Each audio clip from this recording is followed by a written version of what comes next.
I'm Brandi Kruse. Coming up today on Undivided, we'll talk about the Seattle Times endorsing Bob Ferguson in the race for governor. Plus, we'll detail 15 critical questions the media should be asking Ferguson before ballots are mailed out. Plus, Manka Dhingra doubling down on her lie. And the very last thing that Democrats should want is for Joe Biden to be talking more. That and more coming up today on Undivided. Remember, you can support our show for just $5 a month by signing up at undividedpod.com.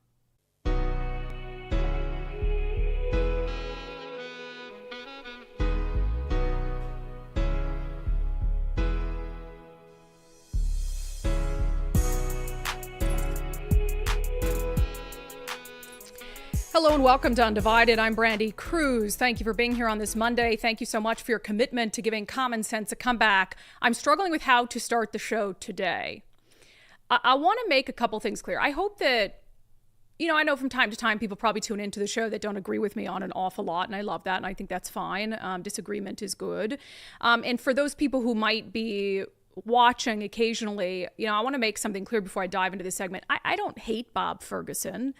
I'm sure he's a wonderful person. I mean, I've met him several times. I've had an opportunity in my previous career as a journalist to interview him several times. He was perfectly pleasant. I'm sure he's a wonderful husband and a great father, and I wish no ill will upon him. And I think sometimes in politics these days, it can be hard to, the line between disliking someone as a person and disliking someone as a politician or as a political candidate gets blurred a little bit. I think there's a lot of hate and anger in politics, and I never want to come across like I hate the man. I don't hate the man. But he scares the hell out of me when it comes to the prospect of him being the next governor of Washington State. I hope it also comes across to people, even if you don't agree with me, that I love this state. I genuinely want this state to succeed. I am personally saddened, I think, terrified by the prospect of what's been happening to our state continuing. You watch for so many years the crime crisis spiral out of control.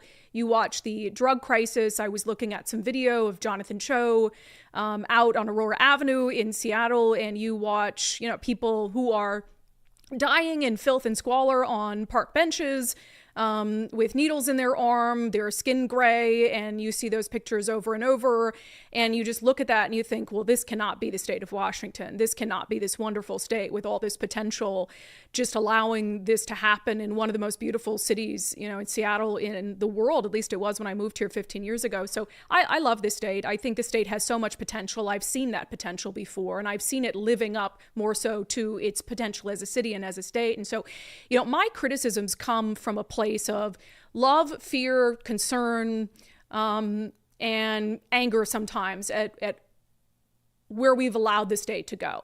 And so I just want to set it there. And I think yesterday I found myself just deeply upset.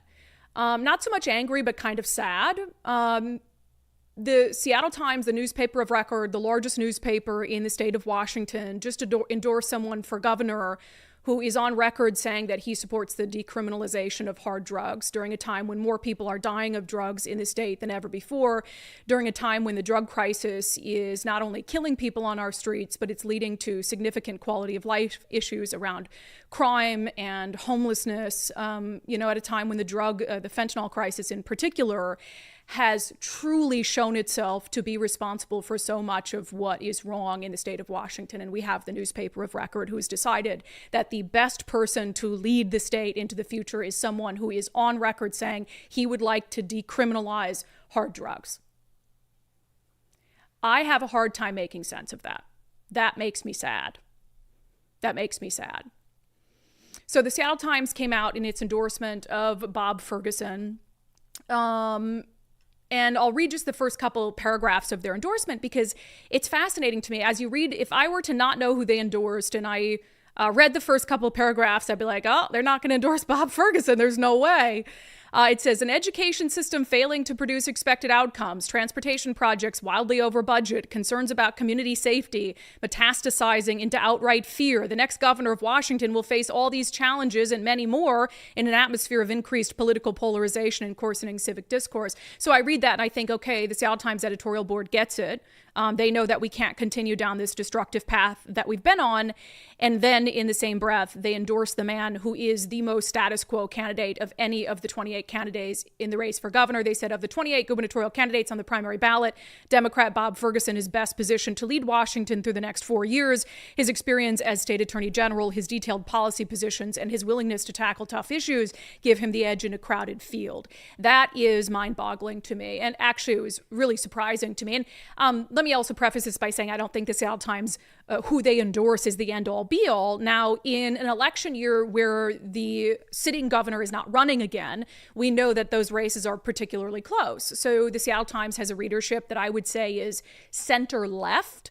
And so they have an important readership in that regard when it comes to movable Democrats, the movable middle, and independents.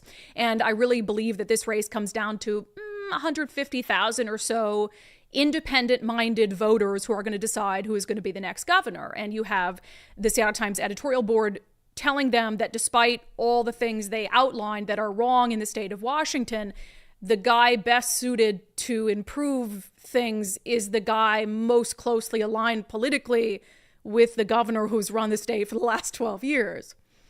That boggles the mind. It doesn't make any sense. There's no explanation. I could have the entire Seattle Times editorial board in here sitting with me explaining their decision, and they would not be able to make sense of it because their own article, is interesting. They go on to say, it was like an endorsement with a bunch of caveats.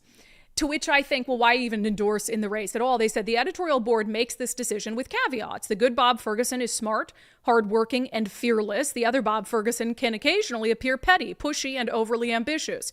It seems Ferguson has spent his entire political career in service of a run for the governor's mansion. That kind of ambition is good and bad. Over the years, it has produced both policy wins and eye-rolling skepticism. And then they, detail all these areas where he's failed.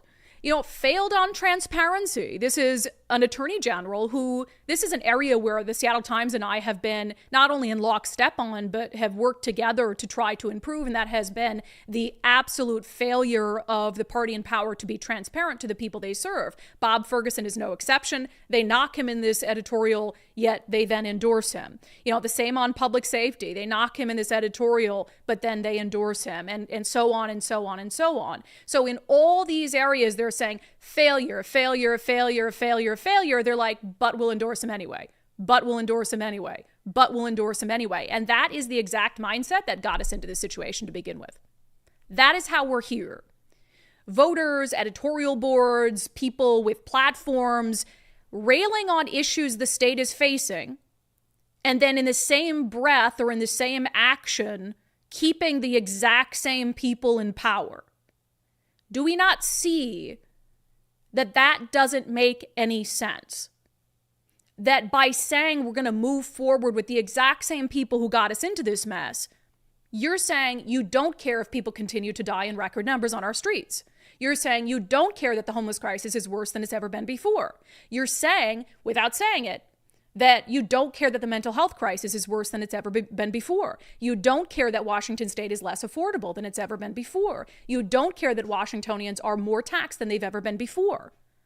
Because you can't have it both ways. You can't endorse the candidate that is most similar to the status quo and also say you're not happy with the way things are. Those two things can't exist at once. So Bob Ferguson uses this and he goes out and it's funny, he uses this phrase status quo over and over. He said, honored to receive the endorsement of the Seattle Times today. As governor, I will bring Washingtonians together to take on our biggest challenges. We will not accept the status quo. You are the status quo. How are you not the status quo? You've been the attorney general for 12 years. You're an independently elected official, yet you have not spoken out or pushed back against your party on any of the decisions that have led to this point in our state's history. You are the status quo. You're endorsed by the status quo. So it's just this funny use of this word. So what was my expectation? There were some people on Twitter when I was having a meltdown about this yesterday saying, well, what did you expect from the Seattle Times editorial board, Brandi? I guess reason and logic and common sense is too much. I thought they'd endorse Mark Mullet. Truly. That was in fact, I think I told Mark Mullet that. I was like, you'll probably get the Seattle Times endorsement, right? Because the Seattle Times editorial board, I know this is shocking, but they're moderates. They're Seattle moderates. And, there's a big difference in who's, what a moderate truly is. They're Seattle moderates. If you look back at some of the positions the Seattle Times editorial board has taken on public safety and taxation and initiatives and things like that, fairly moderate, right? And so who is more moderate than Mark Mullet? Is there anyone? He's in what I call the roadkill caucus, because the only thing in the middle of the road is roadkill. And he's like one of the last remaining true moderates in Olympia. And so I thought, well, they'll send a message and just say, hey, we're not going to continue down the same path the state's been on because it's been a disaster, but we can't endorse a Republican because our readership will lose its collective minds. So let's endorse Mark Mullet. So I really thought that. So when I didn't see it was Mark Mullet, I was pretty surprised, actually. They did put a little paragraph in here gushing about Mark Mullet, but then not endorsing him. They said Democratic State Senator Mark Mullet is an impressive public servant with strong support on the editorial board. His brand of centrist politics is rare and badly needed in Olympia. For whatever reason, his candidacy has not caught fire. Wow, could it be that newspapers like yours are endorsing Bob Ferguson? And he has spent energy dinging Ferguson instead of fleshing out and promoting policy positions. I disagree with that. I think he's had a good balance of both. They said this may not be his race, but Mullet should look to other opportunities to serve the public. The Senate is losing an important leader. And I agree with them on all of that, but they really don't have anything negative to say other than he's been dinging Ferguson. Yeah, it's a political campaign. He's been out there helping people understand the difference between him and Bob Ferguson, why they are two different types of Democrats. That's a very important thing to do. And there's a lot of things to ding Bob Ferguson about. The media is clearly not doing it. So I guess his opponents have to do it. And I think he's done it without being nasty. Nicole, have you seen a single nasty attack anything from Mark Mullet about Bob Ferguson? No, I have not not at all. I have not. I mean, very reasonable. He's just kind of a nice guy. He just called him out on lying and asking people to break the law. Right. Like, oh, wow, God forbid. So anyway, it's just unhinged. Now let's get to the why not Reichert. I've endorsed Dave Reichert. And so I didn't expect the Seattle Times to endorse him. That's a leap too far, even for the old ed board. But their rationale is, again, I go back to heartbreaking. So they had a bunch of things they put in there, but they said Republican Dave Reichert, a former congressman who touts his tenure as King County Sheriff from 1997 to 2005, offered conflicting views on a wide range of issues, saying one thing to the editorial board and another to his supporters. Reichert wouldn't tell the board who he supports for president, but then pantomimed nodding when telling a Republican group what he does when asked whether he supports Trump, according to an account of the meeting provided by Ferguson's camp.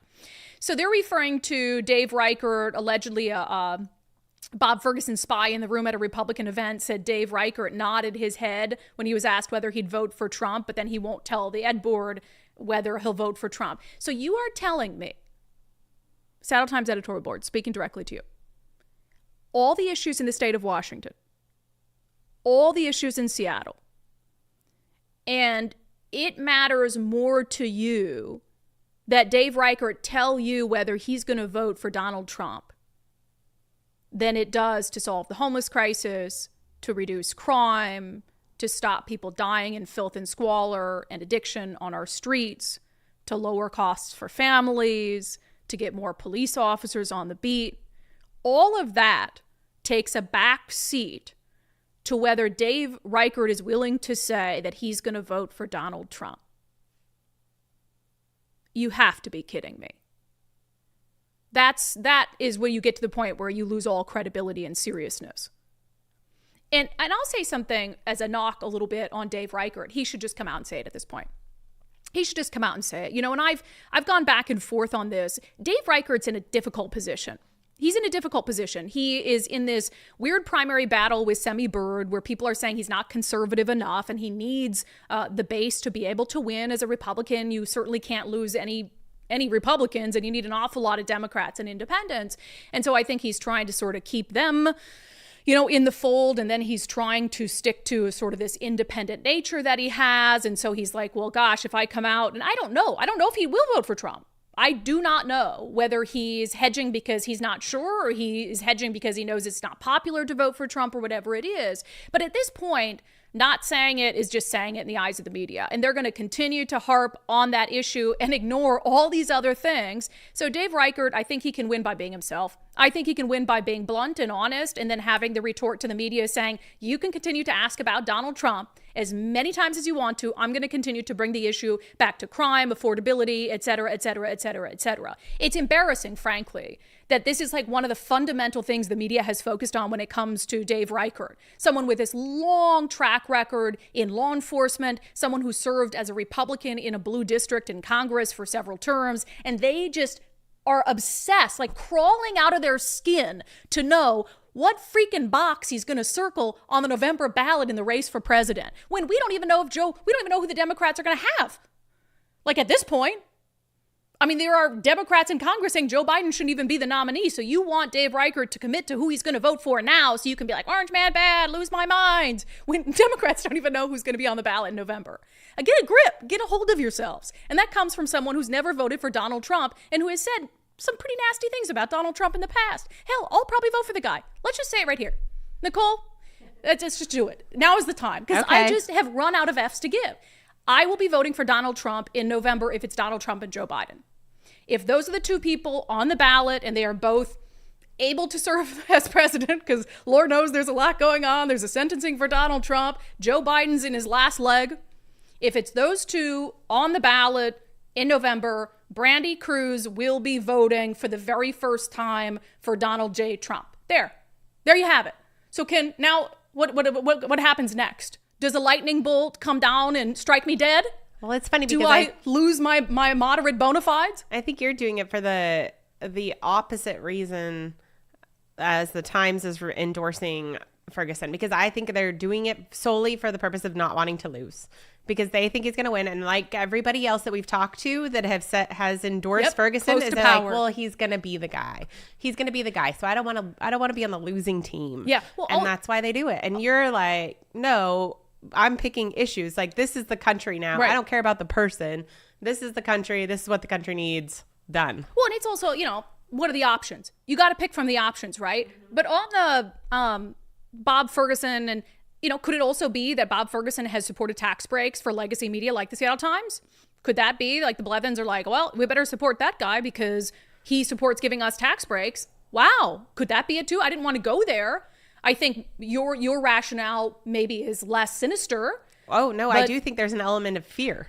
God, because he is so very stupid. I mean, it is well known he is vindictive. And so they're scared of him. So that's somebody that is going, likely, they believe, going to be in a position of power. So they're protecting themselves by saying, well, we better, we're going to be stuck with him. We might as well, give him this what they should have done is endorse no one. They should have endorsed no one, because then you're not necessarily on his bad side per se. But again, I go back to, you look at the crisis that we are facing in the state of Washington, and your answer to that crisis is to keep going down that trajectory.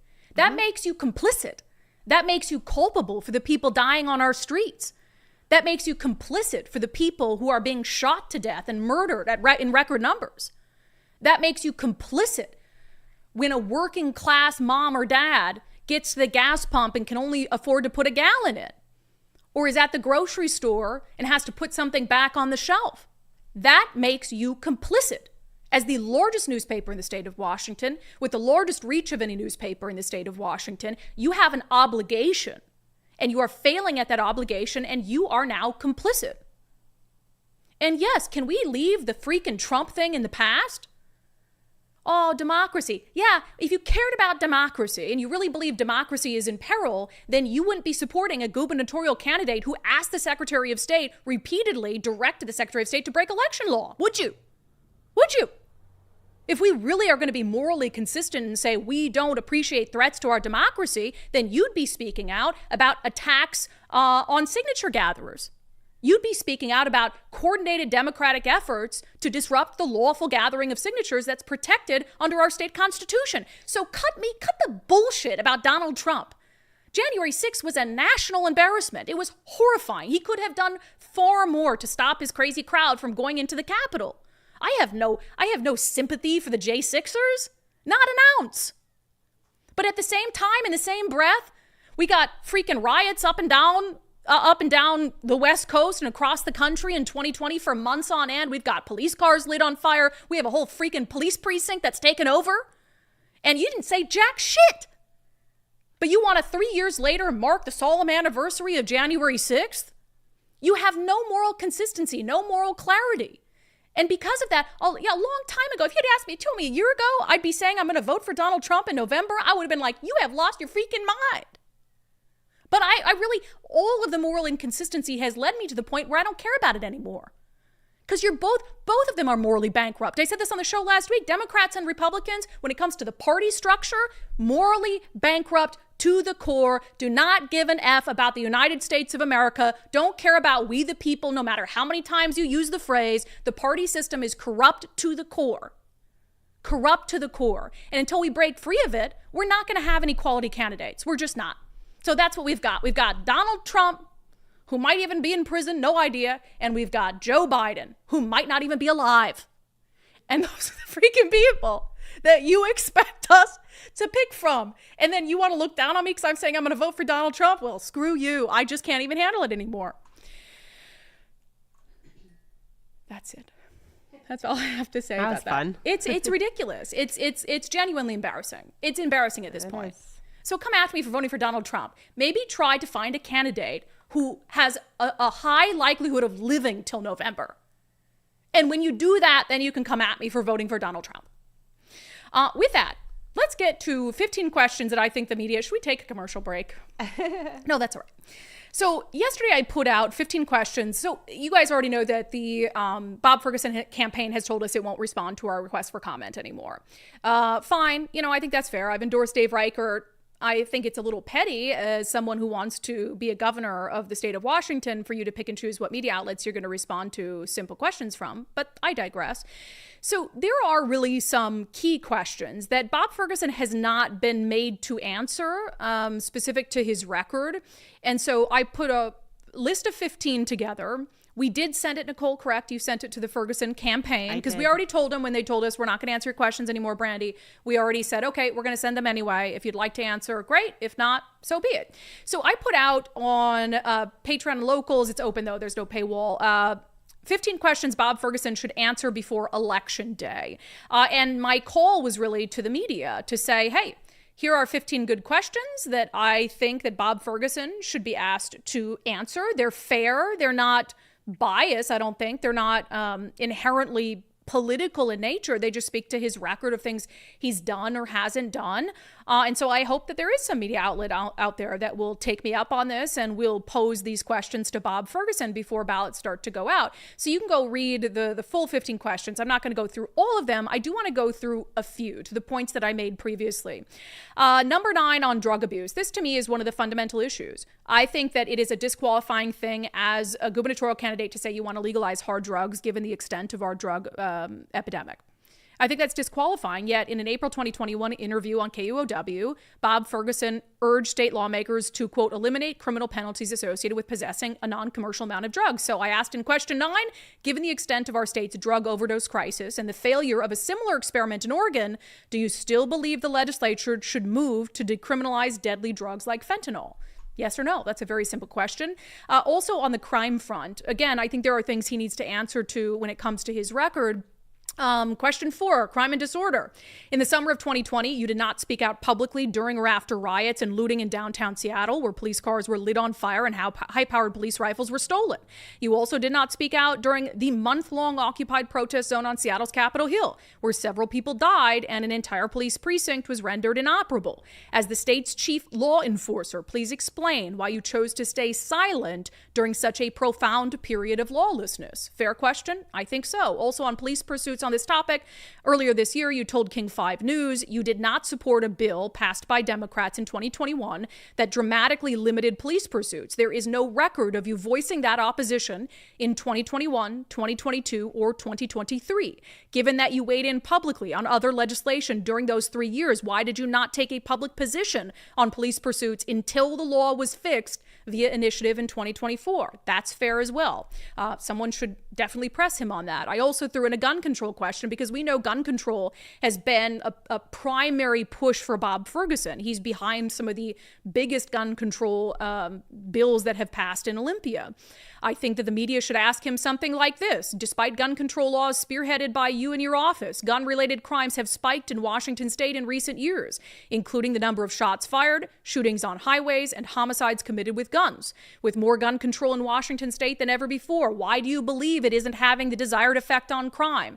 That is a fair question. It deserves an answer from the front runner to be the next governor of Washington state.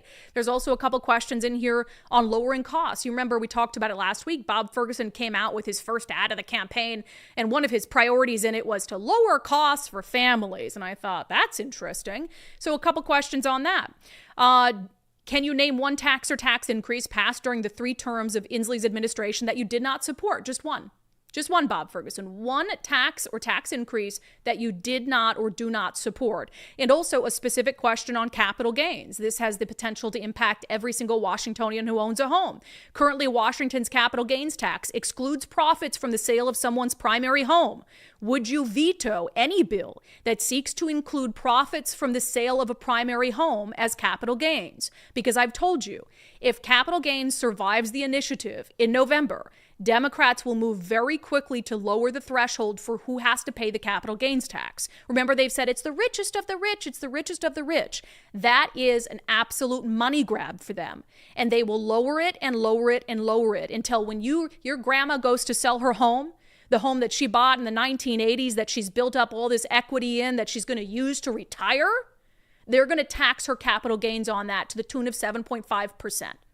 That's where this is going. That's where this is going. So if he doesn't support that, I think it's very fair to ask him right now, would you commit to vetoing any effort to make someone's primary home, the sale of that home, subject to the capital gains tax? And finally, let me hit one more because I think this is the all-encompassing thing on this status quo comment he keeps saying. He keeps saying, I've never been satisfied with the status quo. Question 15, in what way would a Bob Ferguson administration be fundamentally different than the Jay Inslee administration? If you can give me one way, hell, give me 3 if you think that you're not the status quo. But I'll settle for just one way that you believe your administration, Bob Ferguson, would be fundamentally different than the Inslee administration. And I have to believe that the answer is not going to be very satisfying. All right, coming up next, we're going to talk about this horrible case over the weekend, a 13-year-old girl shot to death at Alderwood Mall. It highlights the juvenile crime crisis that we have on our hands right now in the state of Washington, and the juvenile justice system has just reached a breaking point. First, I've encouraged you guys, speaking about costs and everything that's bogging people down in the state of Washington, I've encouraged you to take the First Mark Challenge. You all need insurance, right? Are you dealing with your insurance on your own, or do you have a local trusted insurance broker to help you? If you don't have a broker, I highly recommend taking the First Mark Challenge. It's free, firstmarkinsurance.com, firstmarkinsurance.com. What they're going to do is go over your current insurance, talk a little bit with you about your insurance needs. They're going to go out, they're going to shop all the carriers that they have at their disposal, and then they're going to come back to you with a proposal. I get so many messages from you guys who've taken the First Mark Challenge and are now members of the First Mark family. Casey in Covington says, thank you for telling us to check out First Mark. I did the challenge after receiving a ridiculous renewal statement from my insurance. We made the switch to policies with First Mark and walked away with slightly better homeowners insurance for the same price, and they managed to save us 37% off our auto quote for the same coverage. Right now, every dollar counts. So I think that seems to be the nexus for a lot of people taking the challenge, is they get some sort of renewal statement, home or auto, and it's absurd. And they're like, okay, now I'm going to do what Brandi said all along. I'm going to take the First Mark Challenge, and then they end up just regretting that they didn't do it sooner. So take the First Mark Challenge today, firstmarkinsurance.com, firstmarkinsurance.com. The very best part is they work for you. Okay, this is a devastating story. Unfortunately, it's a story that we hear all too often. What do you think the news cycle would be like in the state of Washington if a young white man with an assault rifle walked into a mall and killed an innocent 13-year-old? Wall to wall, probably. I imagine that Jay Inslee would have been out, Bob Ferguson would have been out, that they would have had press conferences, that they would have talked about the need for gun control, et cetera, et cetera. But when it's a young black man with a pistol, who is likely involved in some sort of gang activity, then it's whispers, because that doesn't make the headlines for them. That's not the kind of thing that can lead them to get some big dramatic headline about the latest and greatest gun control law they put into place, these big bad guns and weapons of war that they want to ban, fine, but then they don't acknowledge that they are responsible for such a small fraction of the homicides committed with firearms in the state of Washington and really across the country. And so things like this aren't as politically palatable, or as they can't twist it, I guess, for their political gain. And that's what this is, right? All of these homicides, anything that happens with a gun, it's a tool for them to make a political point and to pass through gun control. So all that aside, just for a moment, to take the politics out of it, because it really is quite devastating. A 13-year-old named Jada Woods Johnson, at Alderwood Mall. This is Wednesday evening. And man, I mean, who among us can't think about times we went to the mall when we were 13 with our friends? And I think we lose sight of that, right? Because we do turn it into this kind of political thing. And yes, this is a political show, and I'm going to talk about some of the political implications and the laws, et cetera. But I think that we need to take a moment to recognize that a beautiful young 13-year-old girl who was doing what every 13-year-old girl in the country does from time to time on a day off in the summer, lost her life for no reason. For no reason at all, completely innocent, never should happen in the United States of America for any reason. I am devastated for her family. I just can't even imagine what her parents and her loved ones are going through. So period, bottom line, absolutely heartbreaking to hear this.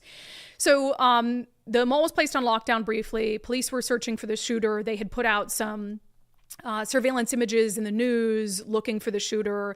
Later that evening, the mother of a 16-year-old boy ended up seeing those images, turned the suspect into police, which I think is very good. So kudos to that mother, was booked into Snohomish County Juvenile Court. Now, here is where things get really frustrating. It's already, again, sad and tragic. That 16-year-old boy was out of jail before you know it. Posted, had a $500,000 bail, was able to post bond, because remember, you're talking about just a percentage of that. And then, anybody who owns a home in Washington has $500 in assets that they can put up to get someone out. So here you are, just put yourself in the position of this family. You have lost your beautiful 13-year-old girl in the most tragic way possible. And then as you are still, I imagine, weeping and grieving that night, before you know it, the 16-year-old is home safe with his family. Home safe with his family, not in jail. Shot. And so there was apparently a disagreement between groups, gunfire, and it hit this 13-year-old girl, Jada. She had nothing to do with it at all. So completely innocent. So it sounds like some sort of, I'm just gonna say it sounds like a gang dispute. Who else just opens fire, gets in a disagreement at a mall, and then opens fire at a mall? That's ridiculous. So $500,000 bail for someone who committed a mall shooting. What do you think the bail would have been? Again, I'm going to bring race into it. I don't care. I'm going to bring the type of gun into it. What do you think the bail would have been if it had been a 16-year-old white boy with a semi-automatic rifle who opened fire at a mall and shot this girl? Do you even think they would have gotten bail? I tend to believe it would have been higher than $500,000. Now, look, I am a constitutionalist. We have a constitutional right in this country to bail. We have a constitutional right of innocence until proven guilty. And so we don't want to ever live. I don't ever want to live in a society where police and the government can lock you up and throw away the key before you have your day in court. That's not where we want to be either. But $500,000 when you shot and killed an innocent 13-year-old at a mall, allegedly, that's ridiculous. I mean, it should be $2 million at the very least. That's a very common bail for someone who commits murder. $2 million. I don't care if you are 16 years old, and I don't care if your mom did turn you in. When you're facing potentially life in prison being charged as an adult, which we would hope that that's what happens in this case, then yeah, you have a lot of motivation to not return to court. And that's the bottom line. And also judges have to consider the seriousness of the crime. Can you get any more serious than opening fire in a public place, in a mall? On a hot week, on a Wednesday, when a lot of people are going to be going to the mall to cool down, busy week, holiday week? Can you think of a more serious crime? $500,000 bail? Give me a freaking break. And the family was just absolutely livid. Jada's mom, Tabitha, said, "This is completely unreasonable and an example of why this continues to occur too often in our country. Our justice system isn't taking a strong enough stand against those who are committing these senseless acts of violence." We say that over and over. that you can do gun control, gun control, gun control, and you can, scream that from the mountaintops. But when you're presented with a case of someone who actually uses a gun, a 16-year-old who wasn't legally allowed to have that gun, so obviously there's already an issue there. They're not following gun laws. You're not following gun laws if you're a 16-year-old walking around with a handgun at a mall, right? So gun control doesn't do any good in that situation. So when you have a hard and fast example of someone who uses a gun to do the most horrible thing you can do with a gun, take an innocent life, and then you have a justice system that says, let them go home to their mommy and daddy. That's when I don't take the gun control thing seriously. It's like, I'm not even going to listen to what you have to say about gun control unless you are throwing the book at gun offenders. And you're not doing that, obviously. So you have this horrible situation, and it highlights a couple things. Obviously, the absurdity of this whole gun control debate, the breakdown in our criminal justice system, but also what we continue to see is the very serious nature of juvenile crime in this state and across this country. And at a time where you have these horrible crimes being committed by people so young, we have a juvenile justice system that is at a breaking point. This segment is brought to you in partnership with our friends over at Future 42. Turn your frustration into action at future42.org. So just as this is happening, the Department of Children, Youth, and Families sends out, the director of the Department of Children, Youth, and Families, Ross Hunter, he sends out this letter to a lot of people, but involved parties, and basically says we can't book into juvenile detention facilities anymore. We can't do it. They're at capacity, they're over capacity, and it's creating all these issues in our juvenile detention facilities. The letter is very short, so I'm just going to read it to you in full. Effective July 5th, 2024, DCYF is suspending the intake of youth and young adults into juvenile rehabilitation facilities. This decision is necessary due to a spike in population at Green Hill School, leading to a deteriorating and dangerous situation as staff struggle to manage 240 youth and young people on campus. The duration of this suspension is indeterminate. During this suspension, any existing contract provisions related to the acceptance of new intakes will be placed on hold. Other agreement provisions, blah, blah, blah, blah, blah. We'll do formal notifications and further details next week. We appreciate you understanding, blah. So it gives virtually no information, just says at our 2 juvenile detention facilities, there are only 2 in the state, that we are not going to be accepting, as of July 5th, any new intake. So that's scary. Obviously, there are some questions about, okay, what happens? Because obviously you have juvenile offenders committing crimes. They're going to face sentencing. And then what happens to them? Are you just going to let them out? Like, what are you going to do? So here's from the Seattle Times, a little more information on this. Youth sentenced to juvenile rehabilitation will remain in county facilities instead of being transferred to Echo Glen or Green Hill. So Echo Glen is like in the Snoqualmie area and Green Hill is down in Centralia. The suspensions do not include a plan to release this suspension doesn't include a plan to release anyone incarcerated at Echo Glen or Green Hill. At least there's that they're not saying, hey, they got no rooms, we're just going to release them. So for now, that's not included in this. The department said Green Hill has filled up faster than expected, citing an increase in young people being sentenced and for longer periods. This is insane to me. Let me read that sentence again. The department said Green Hill has filled up faster than expected, citing an increase in young people being sentenced and for longer periods. You know another way to say that? An increase in juvenile crime. It's not just that they're being sentenced to longer periods of incarceration or rehabilitation. It's because more young people are committing crimes so serious that they have to go to Echo Glen or Green Hill and be held there for a longer period of time. And also remember what the issue is here, because they said at Green Hill, the average stay is 272 days compared with 189 at Echo Glen, and that they're way over capacity, right? Remember, under the Inslee administration, the individuals who can be, I call it incarcerated still, although it's like they call it a school. It's still a juvie center, although we all know that there have been issues there, which I'll get to momentarily. Now it's up to the age of 25. There's no reason that offenders up to the age of 25 should be in a juvenile detention facility. And that's part of the problem here. You should be there until you're 18 years old. I said on the show, I think the proposal I gave was, okay, if their sentence is going to conclude before their 21st birthday, let them serve the entirety of that sentence at Green Hill or Echo Glen. But if their sentence is going to go beyond their 21st birthday, then at their 18th birthday, they should be moved into a prison setting and facility. That's what I've said. I think that makes a lot of sense. But apparently we've got to treat 25-year-old murderers like they're kids still and keep them at a school. That makes no sense. So this is going on. But here's the thing. Who does this surprise? Should this be a surprise to anyone? Absolutely not. Should this be a surprise to DCYF? Absolutely not. Why? Because we have known for years, really, that there were deteriorating conditions when it came to a safety perspective at both Echo Glen and Green Hill. At Echo Glen, numerous stories about violent escapes of juvenile offenders, some of them murderers. That happens not infrequently. And then at Echo Glen, what were we all talking about at the end of last year? We were talking about a report from the King 5 investigators that Centralia Police, we just pulled some of this back up. Centralia Police, remember, they sent a letter to Governor Jay Inslee begging Jay Inslee and Attorney General Bob Ferguson to investigate what was happening at Green Hill School in Chehalis. Sorry, not Centralia. Chehalis.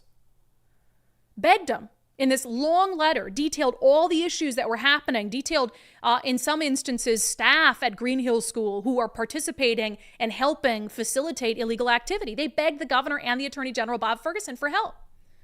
Do you remember what Jay Inslee said? Jay Inslee sent a letter back and basically said, things are fine. Don't worry about it. We have it taken care of.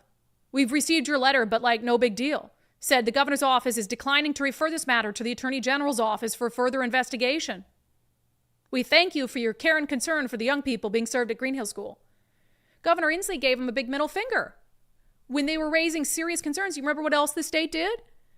The state, Governor Jay Inslee, forced police to investigate. They were trying to investigate crimes at Green Hill that they had ample evidence of. They forced them to get a search warrant to search a state-run juvenile detention facility for evidence of criminal activity. Insane. I mentioned the King 5 investigators story. They talked to Inslee about this again. It was the end of last year. And again, Inslee just completely dismissed the very real concerns about the state of our juvenile detention facilities. They felt like they were brushed off.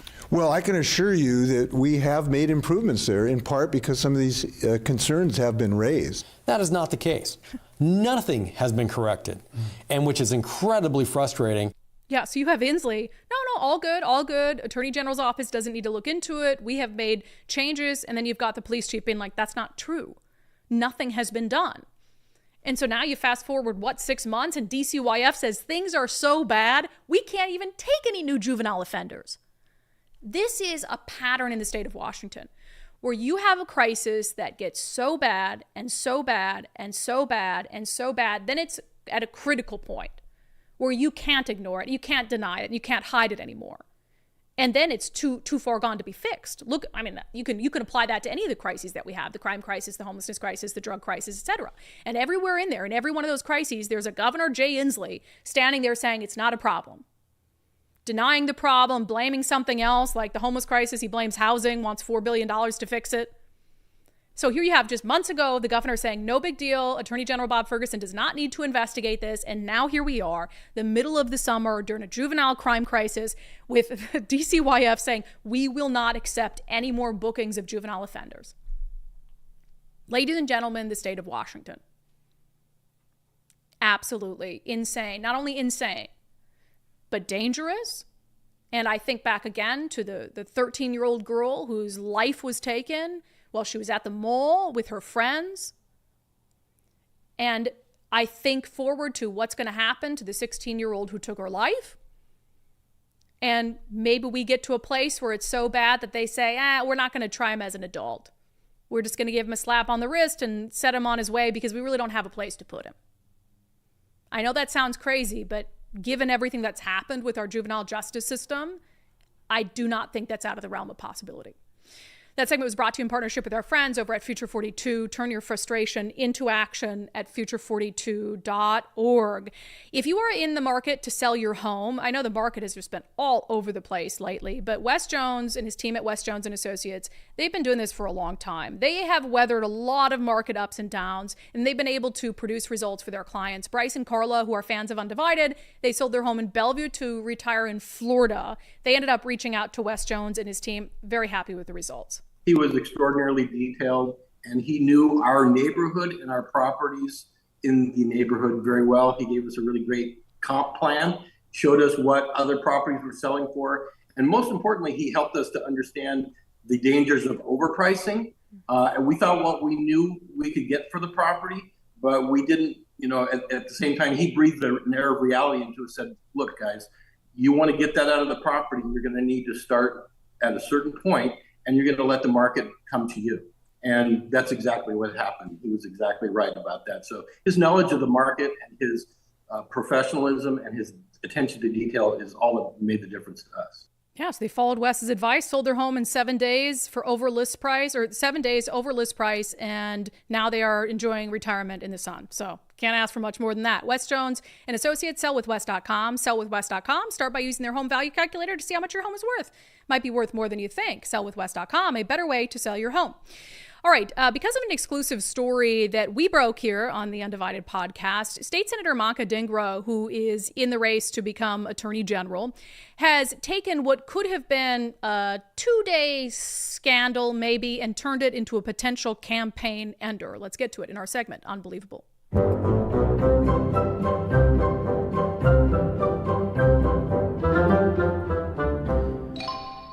Boop.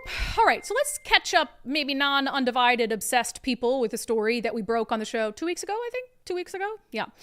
So we had gotten a tip, actually going back a couple months, from someone who said, hey, Brandi, Manka Dhingra keeps saying she's a prosecutor with King County. She's not. She hasn't worked there in years. And I thought, no way. Why would you lie about that? It's so easy to disprove. And, then she's out on the campaign trail for Attorney General. And make no mistake, she is saying that she is, well, here's the video voter guide. Hi, I am Manka Dhingra, Deputy Majority Leader of the Washington State Senate, Senior Deputy Prosecuting Attorney with King County, and I'm running to be your next Attorney General. Senior Deputy Prosecuting Attorney with King County, and I am running to be your next Attorney General. I mean, that's what she calls herself. It was on all of her social media pages, on her official bio for her campaign website. It was all there. So anyway, then we asked the King County Prosecutor's Office, hey, is she work there? And they said, no, she hasn't worked here in any full-time capacity since 2017. If you're doing the math, carry the 2, that's 7 years.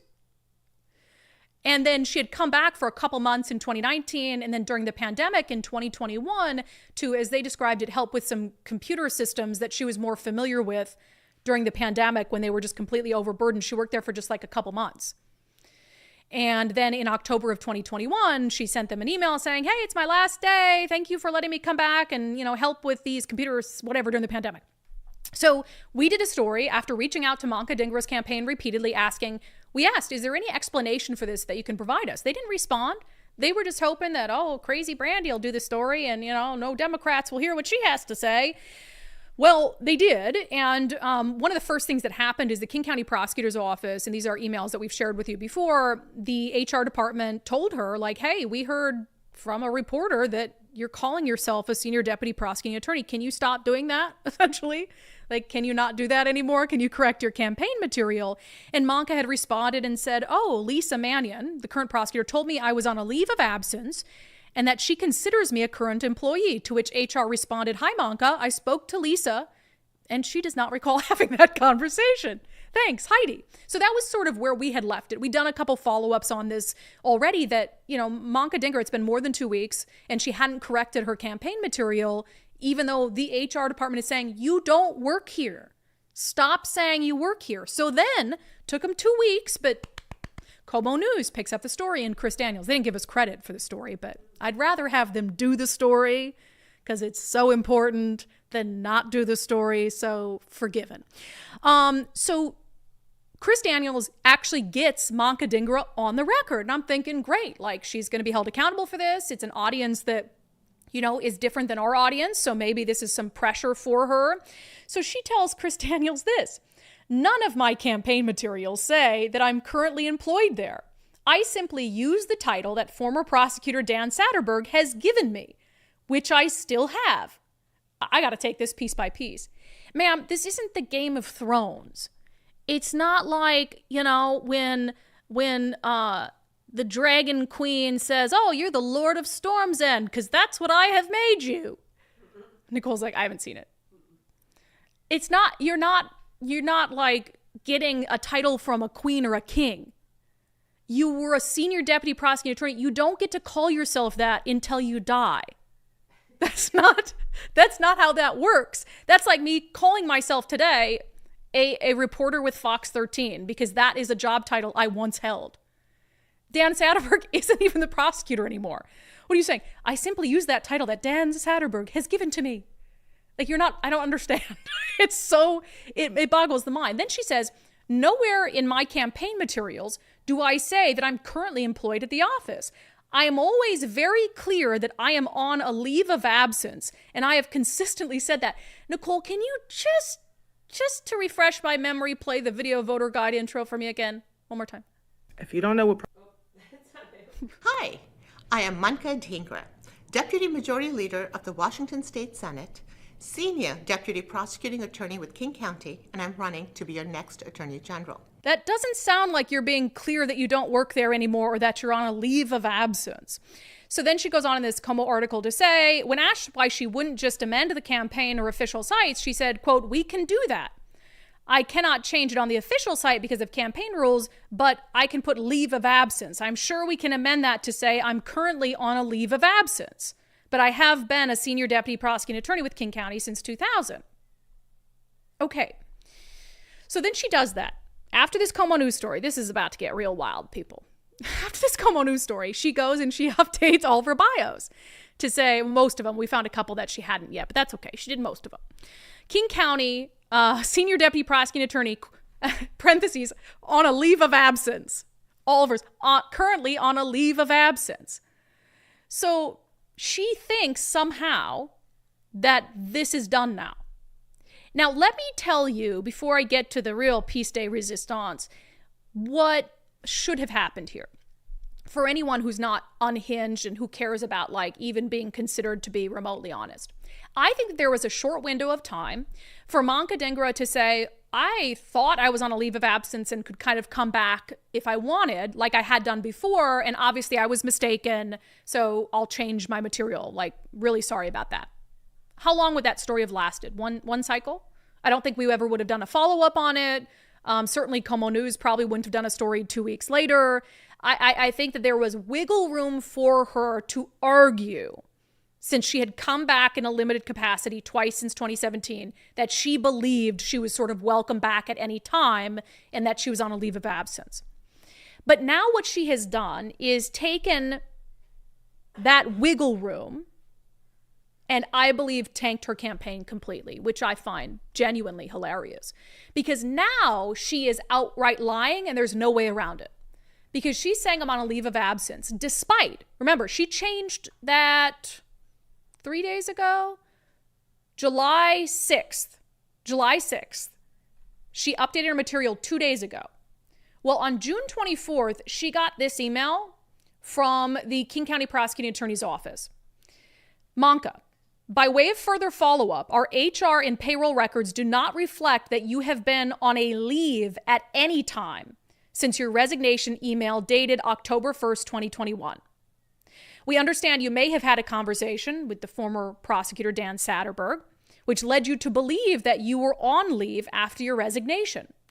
But the current prosecutor, Lisa Mannion, does not recollect being part of such a conversation or having such a conversation with you after she was elected. Please know that our office does not consider you to be on leave. Is there anything ambiguous about that? No. On June 24th, they told Manka Dhingra, we do not consider you to be on a leave of absence. Yet Manka Dhingra somehow thinks that she has fixed things by changing all her campaign material to say she is indeed a current senior King County prosecuting attorney on a leave of absence. Now she's outright lying. Now things have gotten very serious. Now, I think she was lying before, but again, if you wanted to give her every benefit of the doubt, I could see how maybe she really thought she was on a leave of absence. But instead of acknowledge it, instead of fix it, now she has gone into a full-blown lie. That should be enough to be disqualifying for any political candidate, let alone a candidate who wants to be the state's chief law enforcer. I hope more members of the media pick up on this now that it is very clear that she doesn't have any care or concern for being honest with the voters of the state of Washington. All right, let's dip into some national news, shall we? I mean, Biden updates overfloweth. I just want to get to a couple of them. This is a wild story. There is a few questions I've been asked a lot since I left mainstream news. And one of them is, are you told what to say? And then are you told like what questions to ask? People think that that's a common occurrence. That's not a common occurrence. I was never told you have to say this. Now, occasionally, if I was interviewing a politician or a political candidate, you might have their handler say they'd really like to talk about this. They'd really like if you asked about this. Doesn't mean I'm going to do it.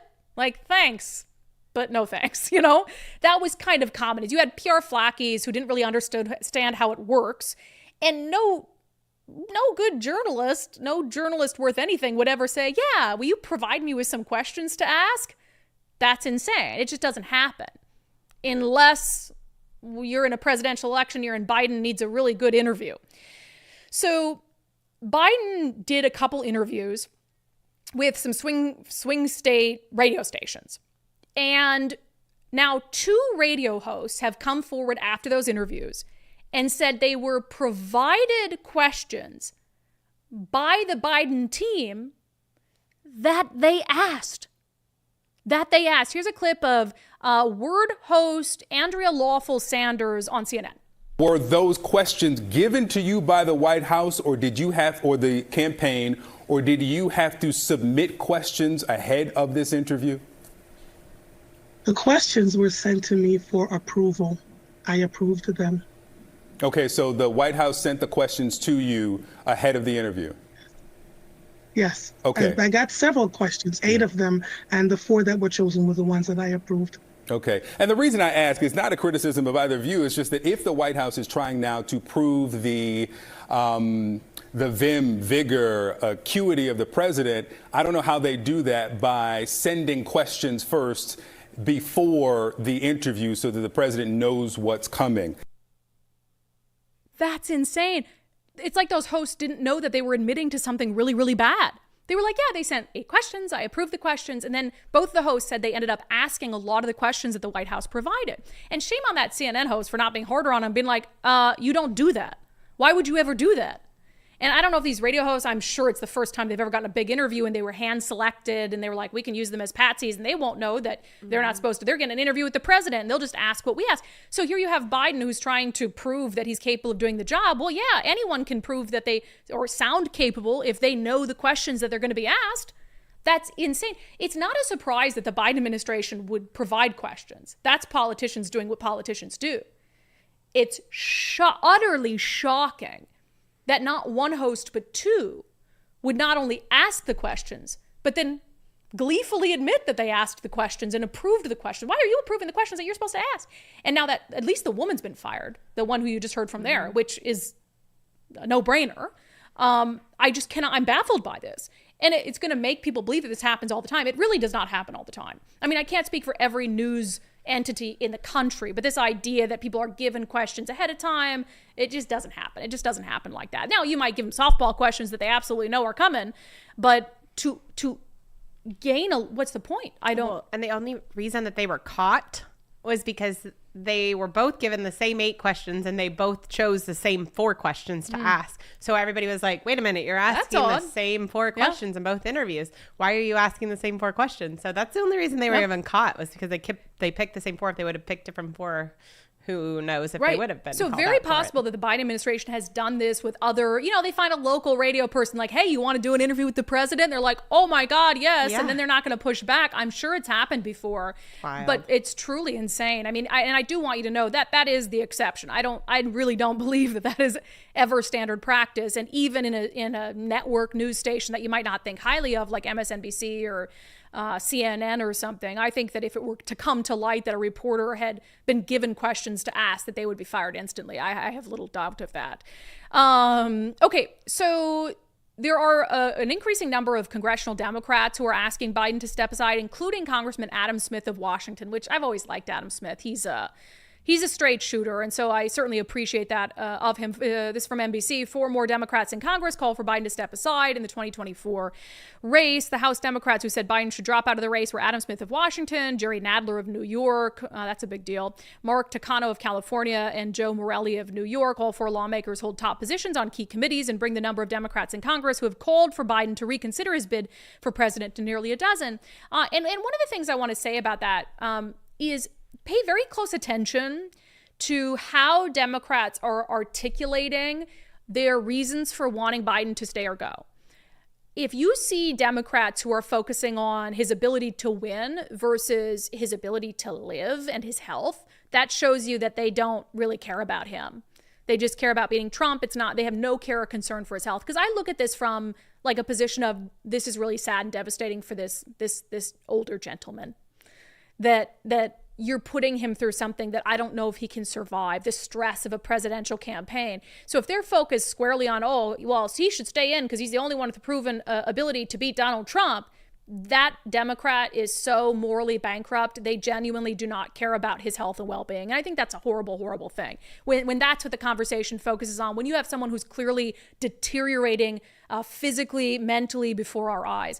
So Biden, or his handlers, probably his handlers, sent a 2-page letter to members of Congress as they came back from the 4th of July break. We're not going to read the full 2 pages to you, but Joe Biden's on the Joe Biden account on Twitter, I mean, he's not writing any of this, says, "This morning I sent a letter to my fellow Democrats on Capitol Hill. In it, I shared my thoughts about this moment in our campaign. It's time to come together, move forward as a unified party, and defeat Donald Trump." So basically the gist of the letter is he says he's not dropping out, and he wants Democrats to stop suggesting that he should drop out, get it together, same page, and move forward to November. So I think that makes it even more significant that you do have some Democrats who are like, no, Joe, you can't run, like, step aside. So we have reached out to Congressman Smith's office to see if he'll come on. Have they given us an answer or not? Not yet. I don't know if this is something he's going to want to talk about, but he's been on the show many times before. So I'd love to have this conversation. And also to hear whether he's gotten any pushback from inside the Democratic ranks about asking for that.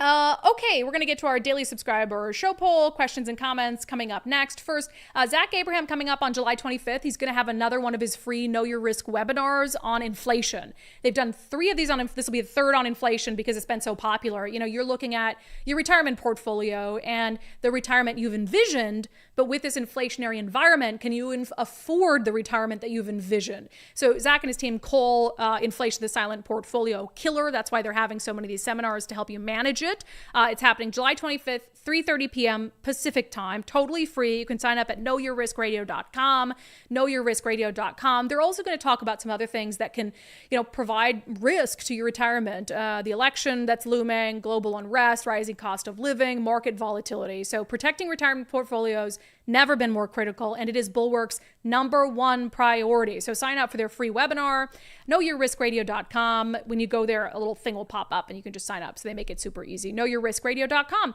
Investment advisory services offered through Trek Financial LLC, an SEC registered investment advisor. Investments involve risk and are not guaranteed.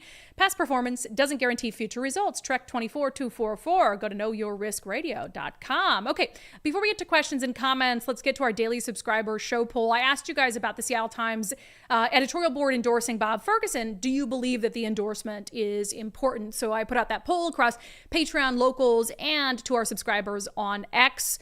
Let's check on Patreon first. 63% saying, no, we don't believe it's important. Diana says the Seattle Times is in a rarefied bubble, so I think many people around the state don't put much stock in its opinion any longer. Kathleen Brosey says, once upon a time, I naively voted along with the Seattle Times endorsements. Many people still do. Big Mike, I think it's important because most people won't see the endorsement. I think this becomes relevant when potential moderates that aren't political junkies headline grab and take it as a fact. It also gives Ferguson something to brag about and try to make a bigger deal about it than it is. And I agree with that too. It's just like, maybe you think it doesn't help him, but it certainly doesn't hurt him, right?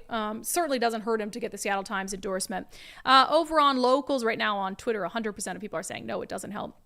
On locals, very similar to Patreon, 70% saying no.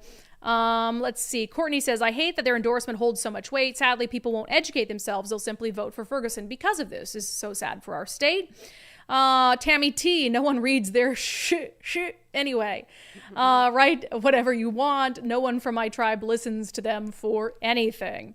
Todd Welch, Brandi, they endorse almost every Democrat, so to me it means nothing. I'm unsure how other voters feel about it. How many people actually read their endorsements? Has anyone actually studied these endorsements? That's why I say they could have safely endorsed Mark Mullet without a meltdown from the left, right? Like, so there was another Democrat in the race that would be a perfectly reasonable option, yet they went with Bob Ferguson. And to me, again, I don't think it's the end-all be-all. I think it's important because you're talking about every vote counting in November, but I don't think it's the end-all be-all.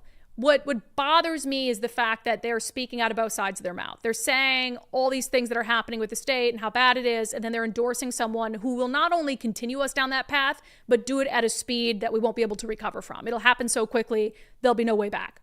Bob Ferguson isn't suddenly going to change the politician that he's been just because he's governor. He's not going to do it. So that it boggles the mind. Here you're supposed to have like some like, what do you call it? Like smart studied minds who are on the ed board. I mean, these are people who have been around Seattle politics for a long time.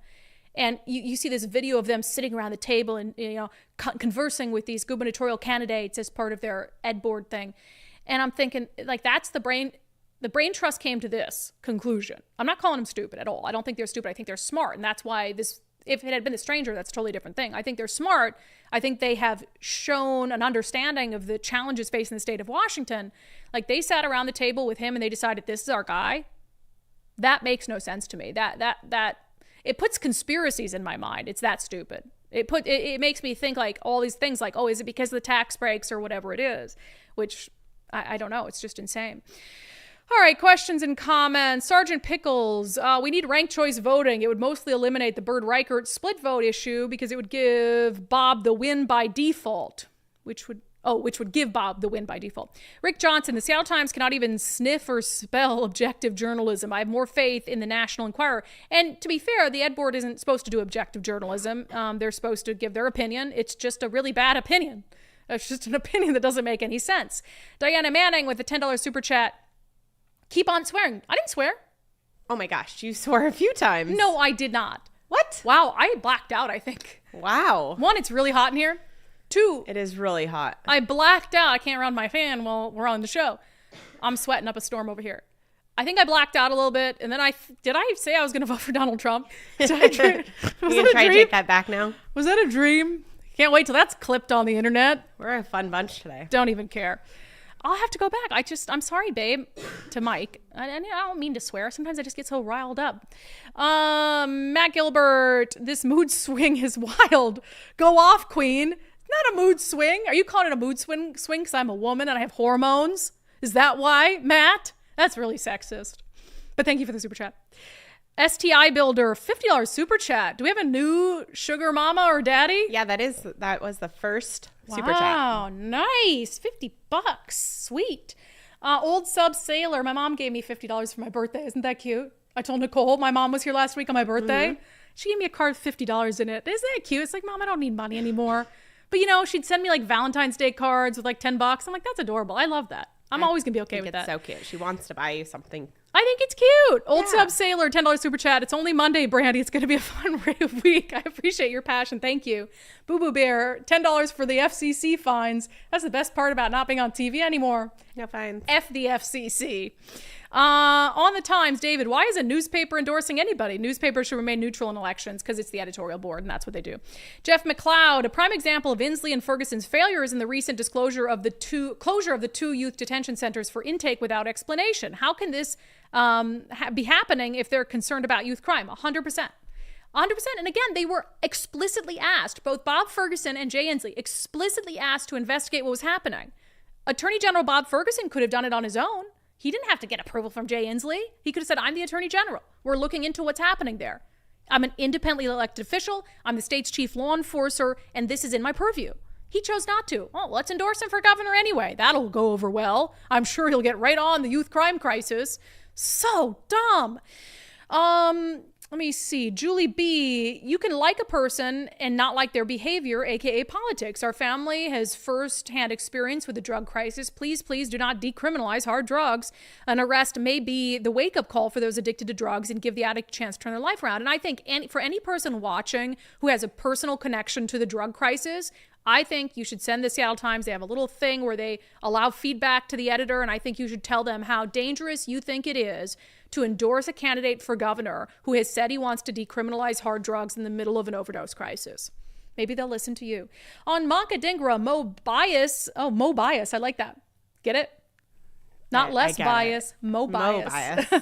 Good on you, Brandi. Como had been hustling lately. Would love to see you work with them. No, I escaped that death trap of mainstream news not going back. They should have given us credit, though. I'm a little salty about it. I'm not precious with exclusives. I think the word exclusive is way overused, but when you bird dog something and it would not exist without your investigatory work and tips and sources, you got to give credit for that. We do. Stupid. We do all the time. That bothers me. Slow no mo. When you find yourself in a hole, stop digging. Yeah, old Manka Dhingra genuinely made it worse. Genuinely made it worse. And it's actually shocking that more media outlets haven't covered it. You're talking about one of the leading attorney general candidates just blatantly lying. And the emails that prove it. Like, if any media wants to cover it, I will give you the emails. You don't even have to credit us. I will give you the emails. Just cover it. Because all we care about at the end of the day is voters being informed about what's happening. Like, I can be salty about not getting credit, but I care more about voters getting the information they need. Yeah. And lying is one thing, but the way that she is told, no, you're not on leave, and then writes on leave. So you're defying the prosecutor's office now. It's really wild. It's so bold to say, I know better than the HR department whether I'm still employed. Oh, and the current prosecutor. But again, attorney. It's like, just because the old prosecutor came out and, what did he dub you with a sword, and you got it down on one knee, he's like, I dub you from this day until your last day, a senior deputy prosecuting attorney. I'm very disappointed in me not knowing Game of Thrones. I know. Yeah, Nicole really needs to get on the GOT references. But it's like, that's not how it works. You're not that until you die. That doesn't make any sense. No. Silly. I mean, you can be former. Exactly. Former, you can keep the title, but former. And also, it sounds better if you say former, because when you say on leave of absence, it sounds like you did something wrong. You know what I mean? For a layperson? Yeah, maybe leave of absence like you did something wrong, or leave of absence because I'm not sure that this attorney general thing is going to work out for me, so I might want to go back. So you're not very confident in your own ability to win the race, I guess. Yeah, it's super, super strange. What else was I going to talk about? I think that's it. Okay. Oh my gosh, it's so hot. Yeah, I need to get done because I need the fan back on. Okay. I'm like cooking. And I mean, I love you guys, but also, we got a good sanity check to get to. So those are your questions. Thank you. What? I got to go blow my nose too. Yeah, Nicole's all stuffed up. I'm surprised this heat isn't just. Oh my gosh, it is. Helping you out. Maybe. I don't know. I spent the whole holiday in bed. Sick. It was terrible. But you feel better. You're just congested. Yes. I feel much better than I did Wednesday, Thursday, Friday. Yeah. Bummer. Anyway. At least you have AC at your house. Did you have fun though? How are the dogs? Oh my God, I had the best weekend. Sorry. Okay. No, I'm glad. I had a really good weekend. I got virtually nothing done. I was here a little bit on Sunday because Daryl was in. We were going over some stuff. And so I did that. But no, I went to the lake with our friends Todd and Amy, and that was really fun. Had a good time. Lucky is literally an Olympic champion diver. She has been, now this is second time at the lake with a dock, and she was jumping off the dock before I even threw the ball. She was like, like a little, I mean, honestly, Michael Phelps. That's awesome. Michael Phelps. So we, had a good time, went to the river, did things, sat home in the AC a lot and all of that. So all right. We only have the AC in one room. No fireworks because the dogs don't like them, right? Oh my gosh. Well, that was the only thing. The dogs Mackenzie melts down over fireworks. It's actually really, really sad. It's horrible to watch. I have scratches all over my arms and legs from her because she wants to be on you. Poor baby. She's like freaked out about it. So anyway, fireworks. Look, I love America. Yay. I'll deal with the fireworks. It's just miserable for the dog. Okay. All right. Those have been your wonderful, insightful comments for today. With that, let's get to our closing sanity check, shall we? A beleaguered President Biden is trying to prove to the world that he is capable of running, winning, and serving a second term. Let's check in on how that's going, shall we? The American public is not going to move away from me as an average voter. And again, I'm here for two reasons, pal. One, to rebuild the economy for hard-working middle-class people, give everybody a shot. Just a straight shot. Everybody gets a fair chance, number one. Number two, remember all this talk about how I don't have the black support? Come on, give me a break. Come with me. Watch. I'm getting so frustrated by the elites. Now, I'm not talking about you guys, but about the elites in the party who they know so much more. But if any of these guys don't think I should run against me, go ahead, announce for president. Challenge me in the convention. Here's just a thought. You know, I'm not a campaign strategist, but I think that if you're trying to convince the American public that Joe Biden is capable of running, having him talk more is not the way to do it. That has been your sanity check for today. That has been today's episode of Undivided. Man, Earth hasn't come to an end yet. I said I was going to vote for Donald Trump, and the Earth is still churning. I think we're going to be back on the air tomorrow. I think it'll be fine. I appreciate every single one of you, your commitment to giving common sense a comeback, your passion for the state of Washington, and I just love the hell out of you. That's it. Be back here on the live show tomorrow at noon. If you have not signed up to support the show, you can do that, undividedpod.com. Undividedpod.com, and Nicole is telling me she has something to add. Well, late super chat from Denise, $5 for a couple bags of ice. Thank you. I'm going to put them down my pants.